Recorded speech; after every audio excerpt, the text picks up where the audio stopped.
we should establish the fact that hurt can be very costly to us. My other sister almost stabbed me. Somehow loud when it is someone close to you. Saying in essence is that everybody has a bad side.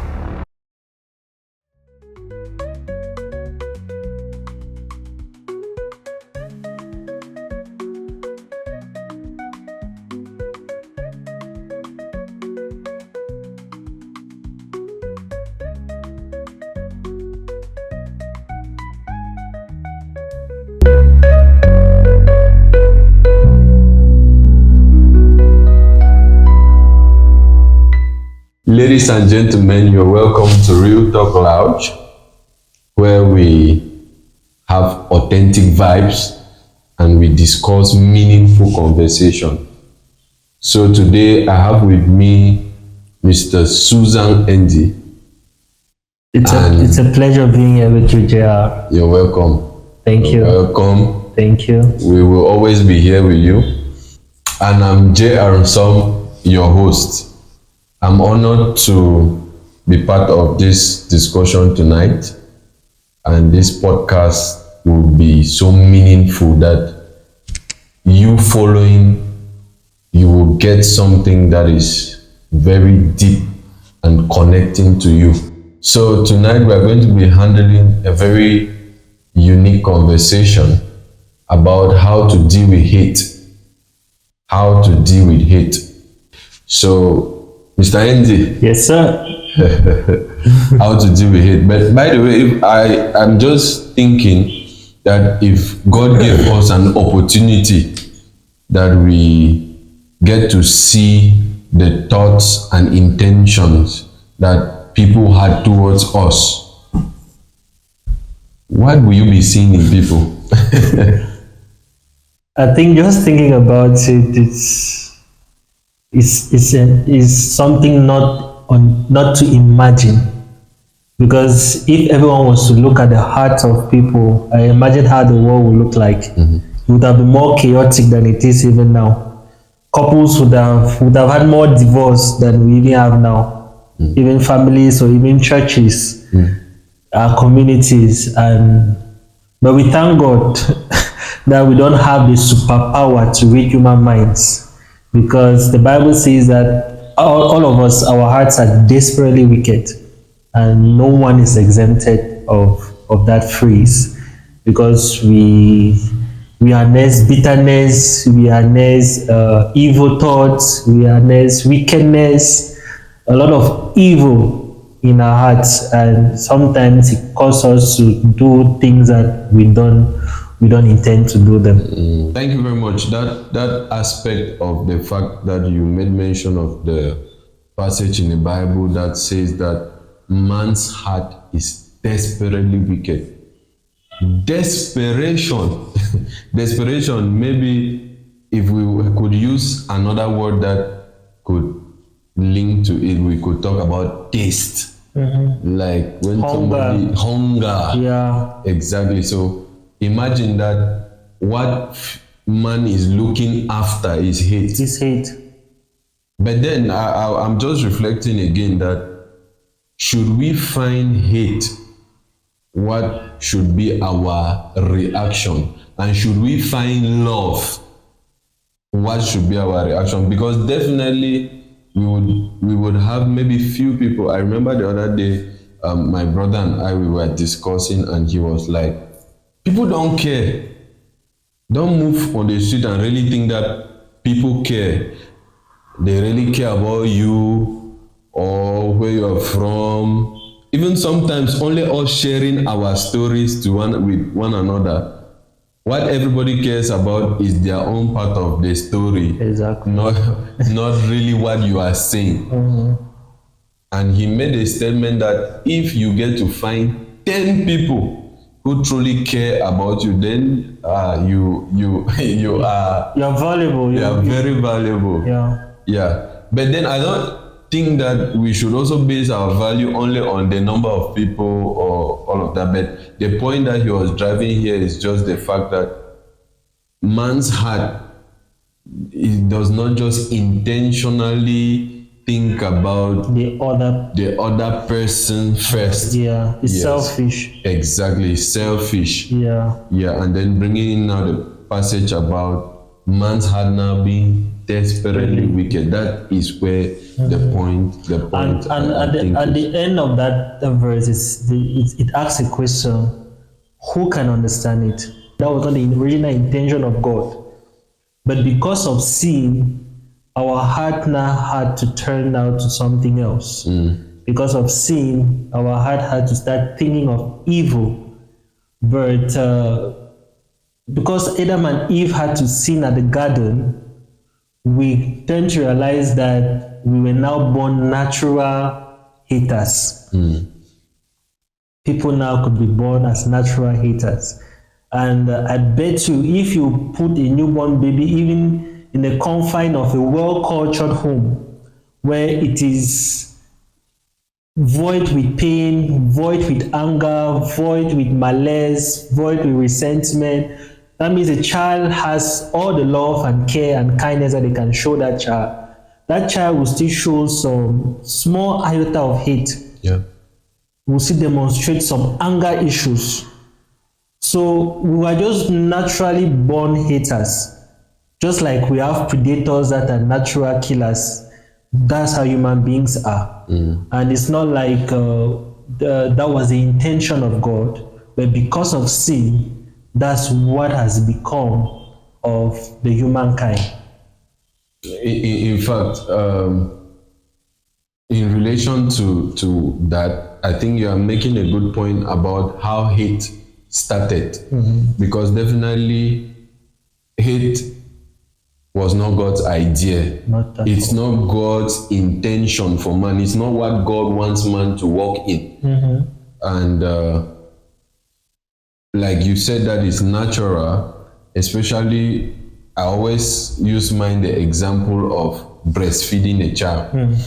You know, when you start breastfeeding a child, at any point in time that child It's not is satisfied. not satisfied, or one the child starts biting your breast, and then you're like, stop it, stop Yeah, it. yeah. That's already the child expressing some form of that nature that he or she was born with, or it was born with from birth, because of Adam and Eve.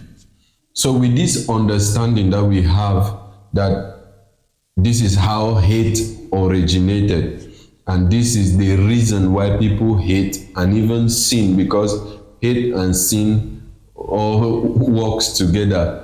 It's like hate is the engine that drives you to show now something sinful towards someone.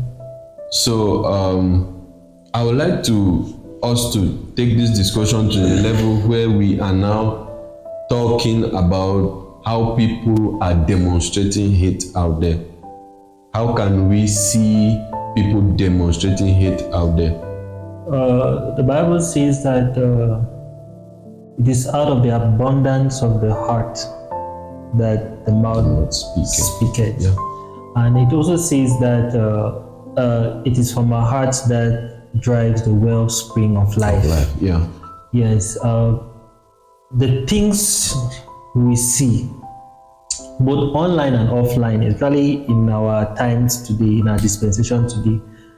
Online, we have a lot of hate speech, a lot of violent images, a lot of contents that do not even help inform and guide our minds, but they are rather giving us informations that distract our focus.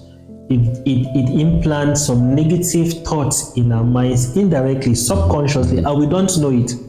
But over time, we realize that we start exhibiting some kind of characteristics in us that were not things that we're supposed to do normally or on a normal basis, whereby you just sit and you just find that you are hating someone for no reason. So just go online and just go sometimes on comment section. You don't even know the individual who even posted a post, but you just see how people are just being violent on the comment about it on the comment section. Yeah. And someone just pick a post from nowhere, instead of looking at the positive side video or that image or that content, they rather concentrate on the negative side and they spill out a lot of negativity online, and it is playing on our psychology indirectly, even in our environment where we grew up. Right now, like this, we no longer grow up in an environment that is well cultured like it was in the yesteryears. We're living in an environment of a lot of violence, especially us here in Cameroon, in the northwest and in the southwest regions. I pity those who were being born at a time like this. Now, gunshot does not mean anything to them. Blood does not mean anything to them. Before, when you hear of a bullet, you feel some fright, and it is indirectly playing on our psychology. And I pity our next generation. I pity the next generation that will be coming up, because it is playing on their psychology. Even our educational system, what are we teaching our children in school? I don't want to say that we are doing bad, but it's also where those informations too is feeding our minds to be able to also express our thoughts in a more hurtful way. So I spoke about the social media on and off. I spoke about the environment, your company, your friends, the kind of friends that you also keep to determine how these things to come about. That these are some very key things that you have made mention of. In fact, when you were talking, I was looking at a community. I was just picturing a community or family or a nation or a world that is full of hate. How that environment is going to look like. Yes. What are the kind of things that will be, because we can reveal what is in our hearts by what we say and what we do. So I'm just imagining a hateful environment. Definitely we are going to have an environment where people are speaking a lot of ills and hurting, like you have made mention of the environment online. Even just one-on-one. I'm a guy and I understand how guys communicate. Each time you find guys communicate with one another, sometimes when they disagree, the next thing that you're seeing is violence or anger, someone wanting to spill out something from the mouth that is not in line. It's not The intention is to hurt. It's to hurt, yes. It's to create more tension or create more anger in the other person, or it's a kind of vengeful something. So it's really an environment that I begin to see. And I begin to see also an environment where people's deeds, their actions become so violent. Like we know of rape. I know someone listening to us here has been raped. Someone listening to us here maybe has been wounded. Maybe any kind of pain. It could be emotional, it could be physical, beaten, yes, fighting, this kind of things that can inflict pain on a human being. I know someone listening to us have gone through that. Someone listening to us definitely too has gone through Abuse. Abuse, yeah. All sorts of abuse out there. And someone listening to us too has received this hurt, and instead of maybe reacting the right way towards the hurt, the person has harnessed the hurt. So I'm just saying this to say that I understand that hate can be harnessed. It can be harnessed, meaning you can Develop it. You can develop it or give it a fertile ground. Yeah. And when you give it a fertile ground, now that's where now we have military people, almost everybody moving with a gun. Yeah. Nobody is safe. Everybody is just feeling very unsafe in their own environment.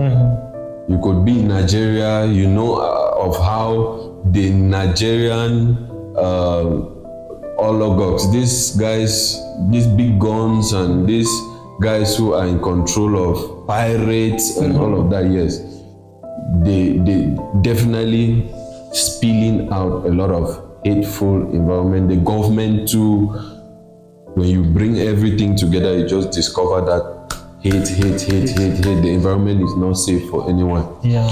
So it could be your family, just between your child and your wife and all of that, you discover that some hate, and it is harnessed. When you are harnessing it with your wife, your children Get the effect of that. exactly. Yes. Exactly. And sometimes even the children being a consequences of what the parents are going I through. tell you. When they go back in the community, you see them how they express that hate to one another, and it's very bad. And there's also this thing that sometimes when we walk on the street, I don't know, there's always this common thing. They always say it in Fiji, my spirit need to go with the money on. Where is that thought coming from? That's not a human nature. That's not from human nature. Whereby you just see someone for your first time and you just say, my spirit need to go with that money. My spirit need to go with the guy. But my spirit need to go. I don't know. I don't just like me for no good reason.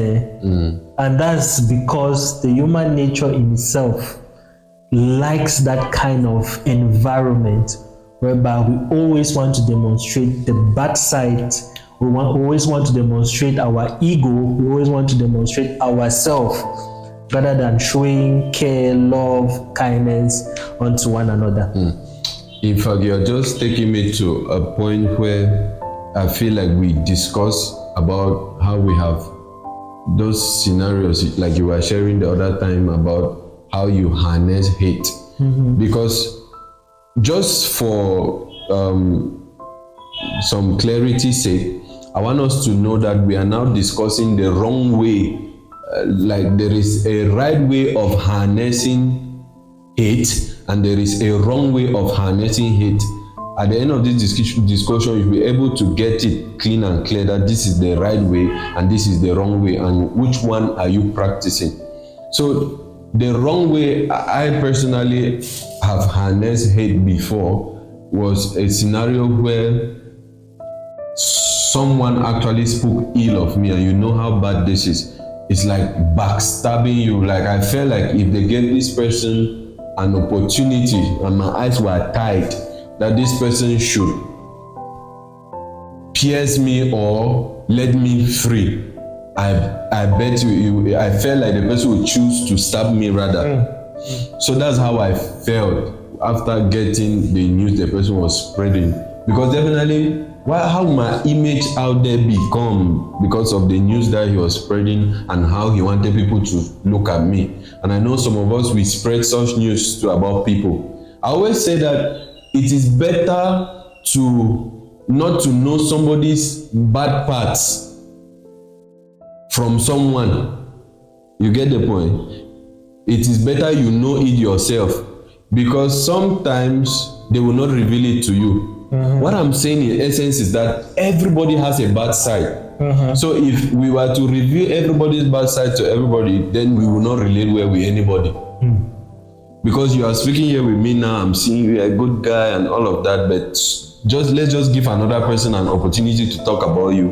The person will spread something about you that I'll begin to suspect you naturally. Like that's where now my spirit, the good, this person will be validated because he has heard something about you. But let's look at this scenario. This person spread this news about me, and when I got it, my relationship with the person who also told me, in essence, was kind of wanting me to react hatefully against that person. Yes. So it was really a kind of scenario, and I looked at it and I was like, oh God, help me through this one. But each time I saw that person who spoke ill about me, I felt really bad. I felt bad. I was like, should I harness hate, or what should I do about it? And it took me quite some time because I was harnessing hate, and each time the person talks anywhere, I'm just feeling that this person is pretending. I felt so 100% that there's nothing that this guy is saying that is real. because the real you is the hateful person. So that's how I felt each time I met the person. So it affected a lot when I related with this person. There's when you shared the story, I have one of my friends, Randy King. He made a very profound statement to us, and he said that, Andy, if I ever come across people talking ill about you, negative about you, or you've done something wrong, even if the things they are saying is true, if he find himself in that kind of an environment, he's rather going to defend you to his utmost best and come now behind and rebuke you. That's powerful. I saw that that's what we need now in the world, whereby we show love on the open and we rebuke in the house.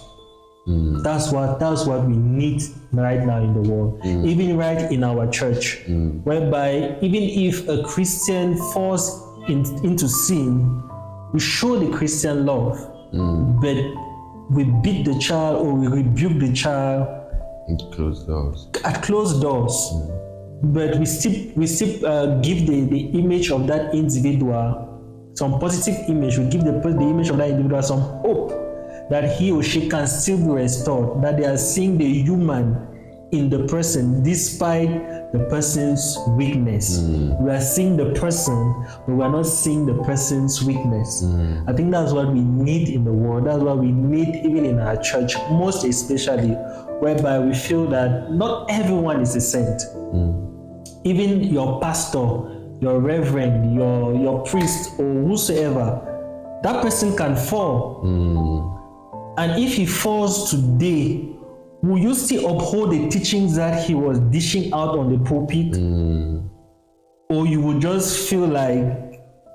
Yeah, I don't even want to cut you short, but this is just an outside related to what you're saying, Yes. that it will be easier for someone to spread the news that the pastor has done this wrong than it is for you to spread the gospel that the pastor was preaching. Exactly. And bad news always spreads louder. So it's like spreading more of that. Yes. And the little good that the person has even done or said will be ineffective, or they'll not even think about it and all of that. So I think it's something worthwhile to also think about it. Talking about experiencing hate from people, I have experienced hate, and sharing your story from the guy, there are always people who are always close to you, people you always least expect them to hurt you. My own scenario is, I think even the audience, you can bear with us that and the hate speaks somehow loud when it is someone close to you. Exactly. And it's more painful. My case is my sister, you can imagine. My other sister. I know when she'll watch this, she'll remember the incident, and we'll get to talk about it, because part of the complete healing or the complete forgiveness process is for me to meet her so that we talk about it. But I'm sure she has also forgotten about it, but she'll remember the scenario very, very well. So my other sister and I used to fight a lot in the house. And she's the highest person that I have had fights with when we were growing up. So there was this day that the arguments we had some heated arguments, and it got out of hand. And there was a knife on the table, the dining table. We're fighting in the parlor. And as we're arguing and going, it had to now go into physical fight. And she turned and saw the knife, picked up the knife to stab me. Thank God my mom was in the parlor. She woke up from her seat and grabbed her and put her away. My other sister almost stabbed me. I had a scratch from the knife on my stomach. I stood for a while, startled. You saw yourself off and on. Like, That's serious.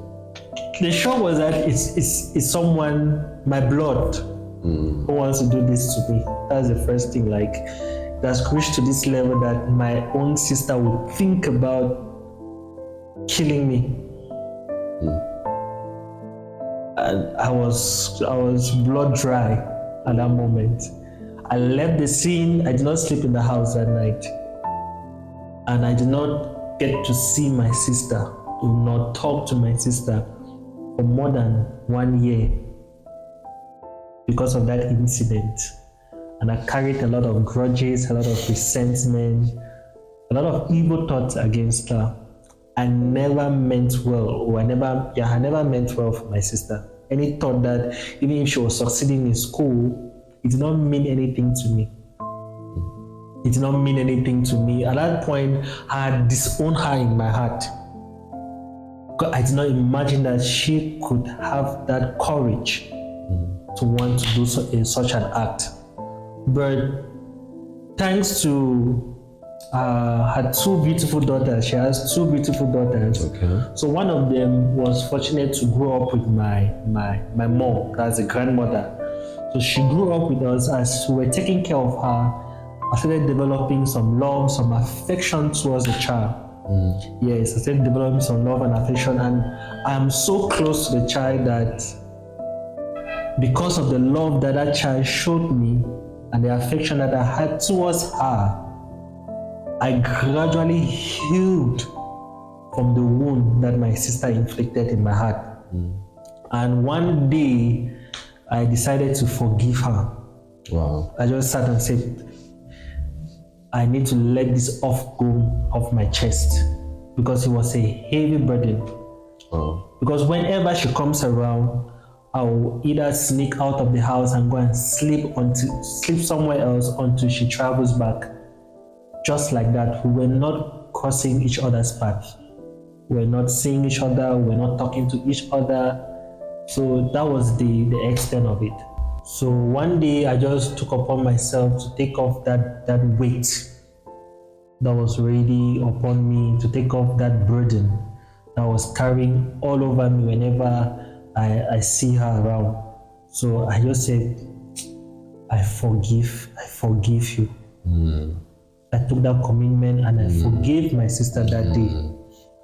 In fact, I don't want to cut you short, but that statement, I forgive you, just echoes the Charlie Kirk. Yeah. And I'm sure many of us should have followed all of that on social media and what transpired in America, where this Robinson guy assassinated Charlie Kirk. That was very hurtful. I will not lie, very hurtful. Like, if I could just think about it humanly, the reaction that had to be on the street, I'm sure that we could not bear it. So when you shared your story, I was like, it came to a point where I saw Charlie Kirk's wife. Like, the Bible talks about how you and your wife are one flesh. Yes, you have seen somebody who has stabbed your back, very clear. And then when you turn, you say, I forgive you. That young man, that's what Erica said. I forgive that young man. Just, it was like a magical moment when I heard that word forgiveness. I think that we should establish the fact that hurt can be very costly to us than maybe the solution to how to respond to hurt. Yeah. So automatically I want us to begin now to look at how to respond to this hurt. I've made a big scenario where Erica had to forgive someone, and the forgiveness spread like wildfire around America. And I saw these woke people, these Woke culture. LGBTQ people, some coming to know Christ, and those who were even more demonized also repenting. But my heart hurt me so much when I still saw some of them still struggling to preach hurt, that no, he deserved it, and they are coming for more people and all of that. I was so touched. I was like, what is happening out there? But I give God the glory so much for those who came to Christ and those who repented. And I'm still praying for some of them still, because it's not just out there in America. I know that the highest sponsorship comes from that side when it comes to promoting this woke culture. If you come even to Cameroon, Nigeria, and other countries, you see that sponsorship still comes from that way. But we're not talking about that, but just for the fact that I could see people repenting, see people wanting to forgive, see people wanting to abandon their lifestyle and embrace Christ and the lifestyle of Christ. That's Christianity.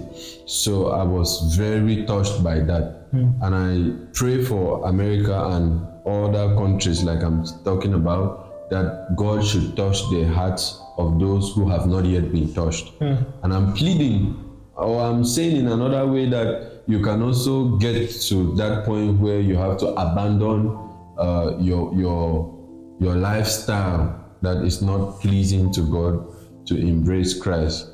I think that it will do you a lot of good. Yeah. So how do we respond to hate from your own perspective?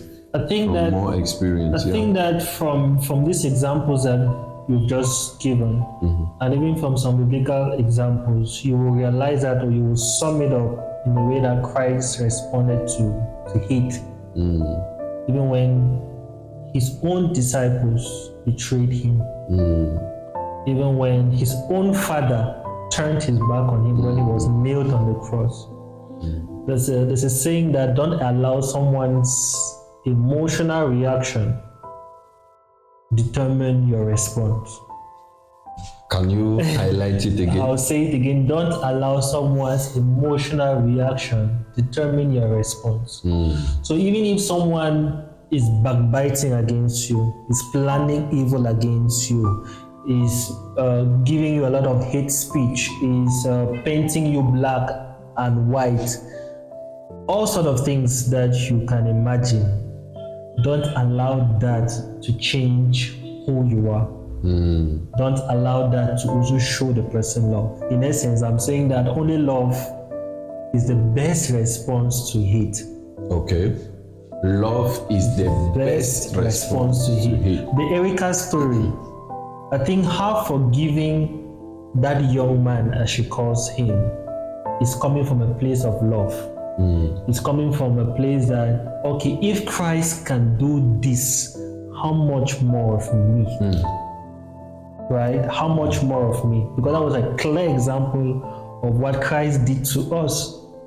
So if Christ could also forgive us of our past, present, and future sin, that is even worse than the things that we even do, or worse than the pain we even inflict on our fellow human beings, how much of those that hurt us?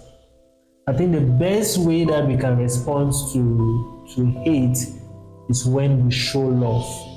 Wow. And there is a statement that my mentor always says. This is for, especially for people who are being served breakfast.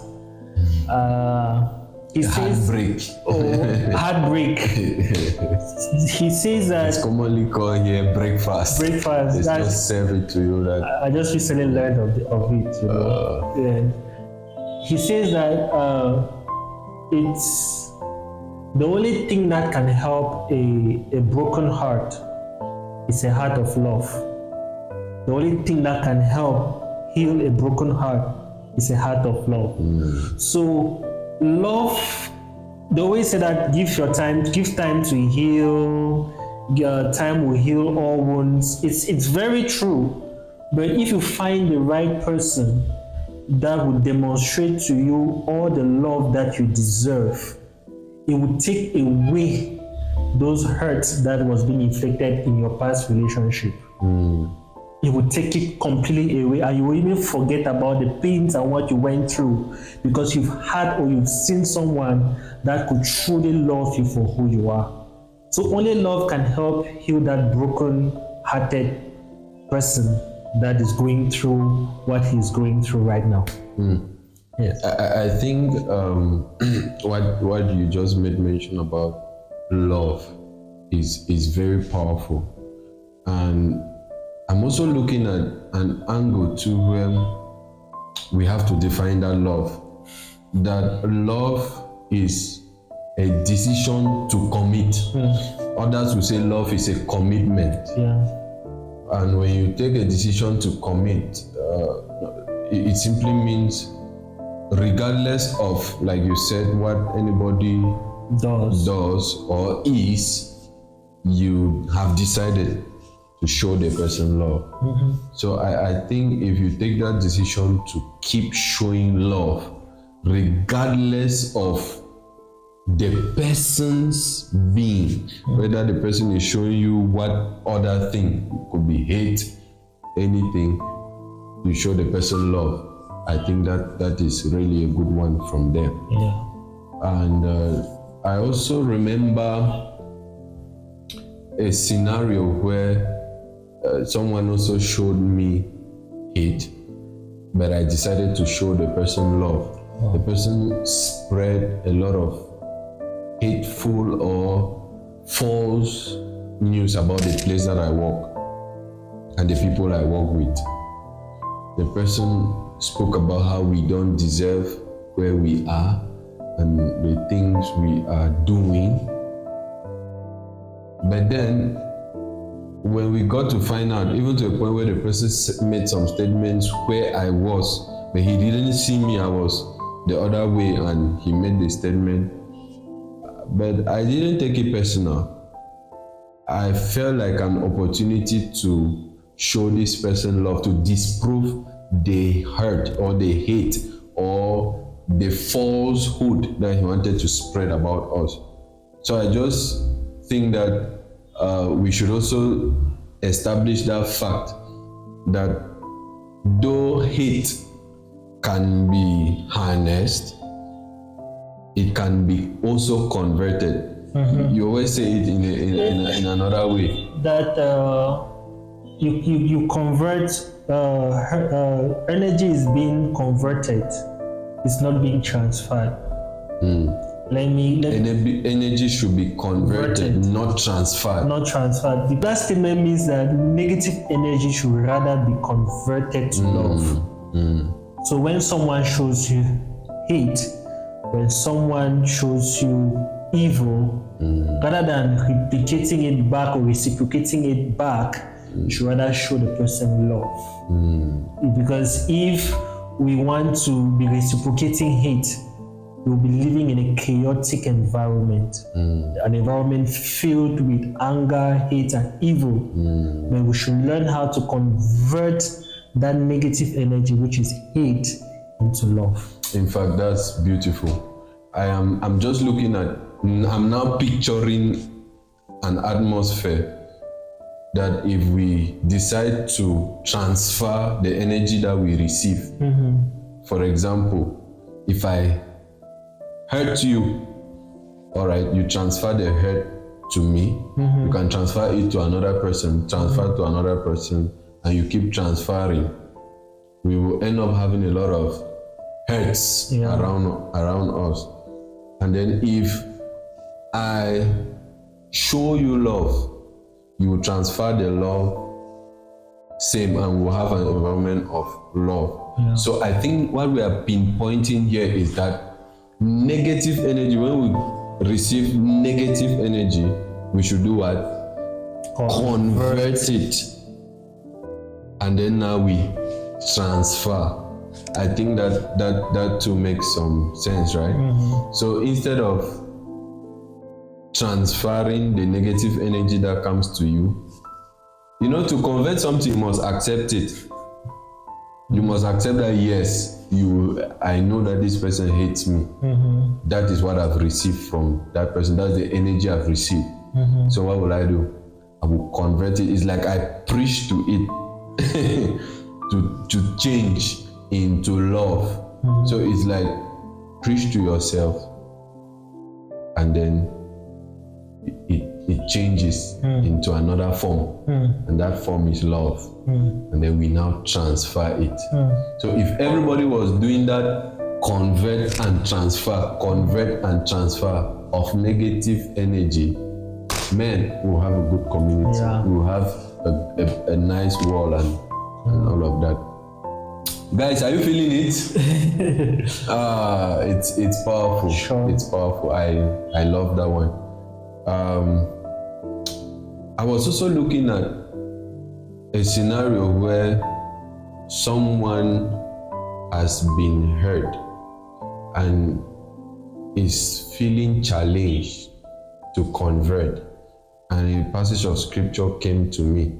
I'm sure that will be put up on the screen for us to look at it. The passage of scripture that came to my mind that that really spoke so dear to me was Luke chapter 6 verse 27 and 28. It says, love your enemies. Like, is this possible? Do good to those who hate you. Bless those who curse you. And do what? Pray for those who mistreat you. Like, that's what the Bible is telling us to do, for real. And that's conversion of it. And that's conversion. Oh, this makes more sense. Yes. Yeah, that's conversion. And then when I looked also at Jesus' example on the cross, where he was beaten, he went through all the hurt that you can never go through as a human.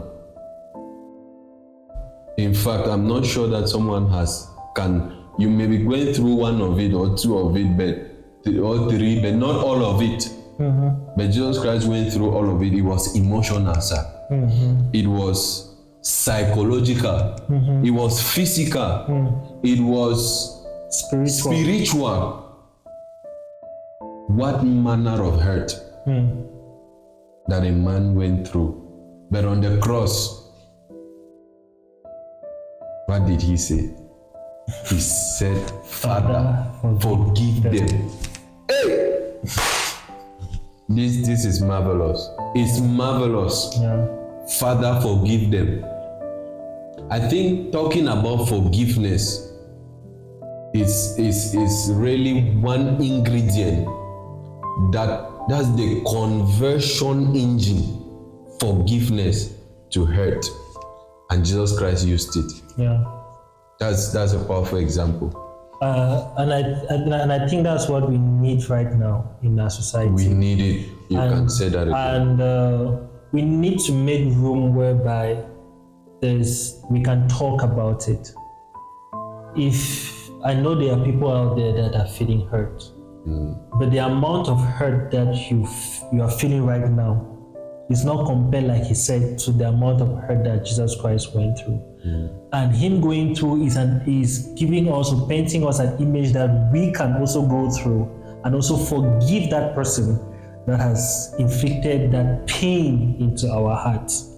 And we should make room to talk about it to the person that has inflicted that hurt to us. Make room to communicate and express how that person makes you feel. Don't keep it in your heart.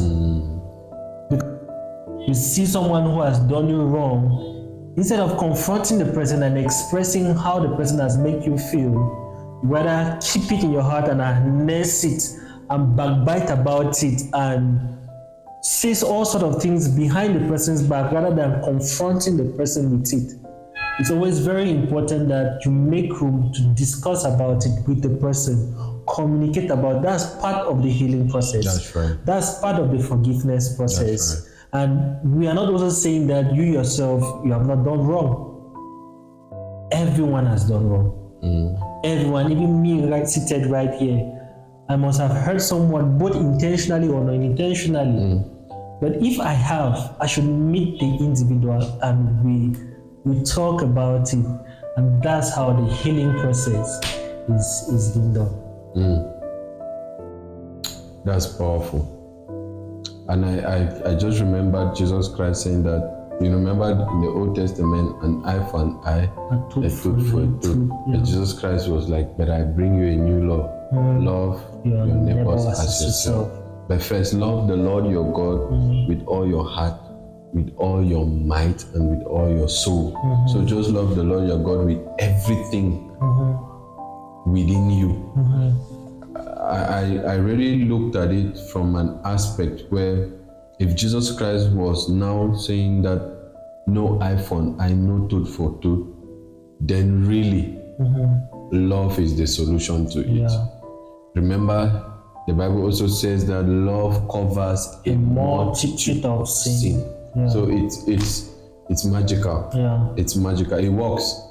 It works. I think that if somebody is still doubting if it works, you can still check the Charlie Kirk story and look at how it works. And you may not have just the Charlie Kirk story. You have heard my story and how it worked. You have heard Mr. NG's story and how it worked. And you can also look around you and see those who have forgiven you when you did not even deserve. But you see how magical it is. So in fact, I'm loving the way the discussion has pulled through till this point. And I think that at this point we should be giving our last words.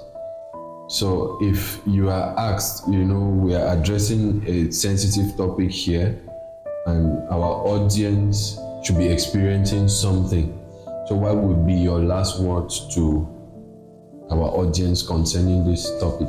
The first thing is that there is a common saying, they always tell you, saying you trust your heart, trust your gut. But how many of us have actually trusted their hearts and ended up in the right place? The heart cannot be trusted. That's the first thing. Okay. The heart cannot be trusted. We already established earlier on that the heart in itself was by nature is vengeful, is selfish, is evil. It nurtures only pain. So you cannot trust what, when you give out, will give out garbage, will give out hate in return. So I advise you not to trust your heart, but rather trust the giver of that heart, which is Christ himself. And when he gave us his own heart, his own life, he gave us an ingredient of love, so that he can help us heal from our wounds, heal from our pain, heal from our traumas, heal from all sorts of abuse. And to you out there who is listening to us right now, I don't know if you're going through any form of hate, any form of pain, any form of abuse. Maybe this is the right time for you to make amends for yourself, to make peace for yourself, and even to the person who has shown you hate and anger and bitterness and envy and all sort of things. Just think about it. And to you also who maybe your life has been stagnating, maybe it's just because you're finding yourself in the wrong environment. The way say garbage in, garbage out. As a man thinketh in his heart, so is he. You are a product of your thoughts. You are a product of what you receive, of what you consume. Maybe you're in the environment you find yourself is too toxic. Maybe the things you watch online is not helping you focus to the direction that your life needs to go to. You just need to maybe just change or convert that environment or that energy into something positive. That's right. So feed your mind with the right things. That's right. And it starts with the kind of connection, with the kind of people you find yourself with. Find yourself with the right people who will help you.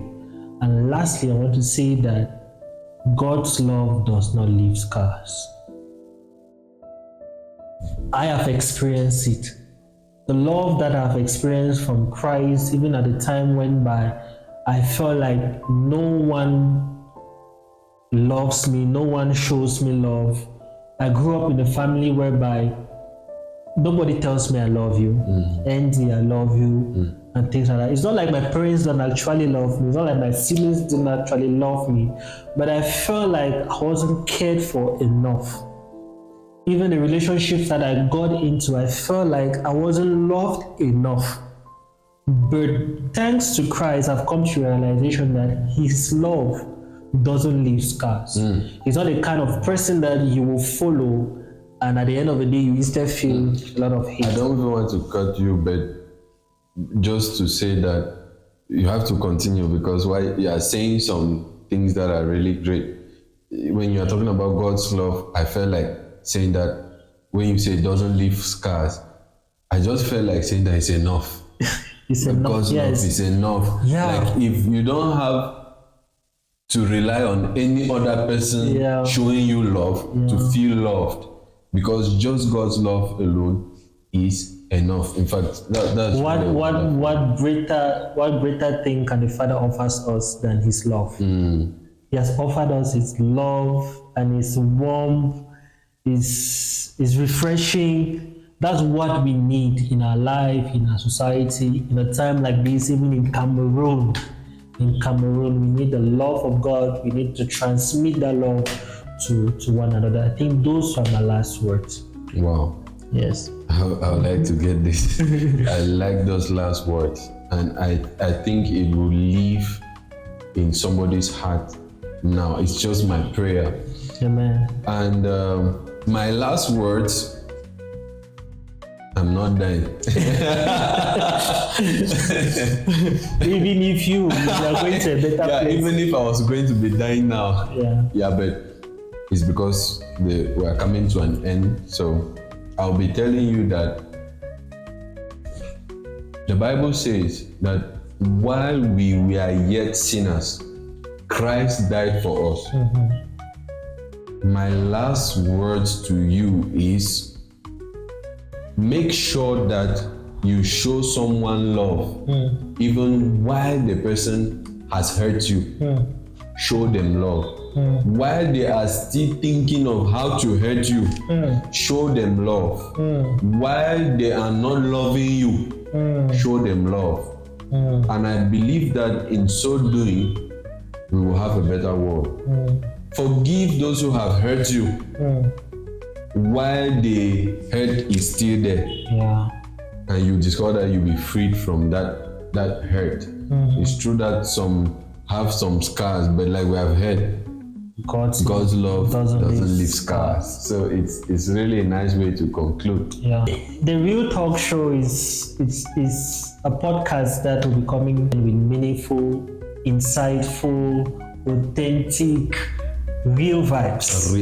Authentic vibes. We will be giving you things that we are going through, and sometimes we are ashamed to talk about it. We don't want to talk about it, and even when we talk about it, we don't really talk about it the way we have to talk about it. So we are going to be real here. We're going to be authentic here. We are going to give you lessons that we ourselves have come across that can also be helpful to you. We'll also be inviting to some people that can also share to their experiences across faith, across business, across education, across the social media platforms, and all of that. And you can have these materials on this podcast. Yes. So I think at this point, if you have not subscribed, just do us that favor to subscribe. You're also doing yourself a favor, because whenever we send or we release any video, you will have it on your phone. Also click the notification bell so that your phone will notify you, or your device will notify you whenever we release. Please make sure that you keep these vibes to yourself and spread them out. Let it start with you before you're spreading it out. Don't just spread it out when it's not part of you. They always say you have gone through school and school have not gone through you. We are just sharing things that have gone through us too. So it should also go through you. It's our prayer. Yeah, and the most importantly, you also feel free to, if you have any comment, if you have your own thoughts, you may also have suggestions about this very issue, you can do feel free to leave us a comment on the comment section. Exactly, and it also tell us some topics that you may want to hear us talk about. And I think if the Spirit leads, we will always find time to talk about them. Oh, thank you very much. Thank you. It was nice having to do this with you, Mr. NG. Same here, Jay. I'm really blessed. I'm so blessed today. And I know most of our audience too are blessed. And we give all the glory to God. Thank you. And this is Real Talk Lounge. Stay authentic. Stay authentic.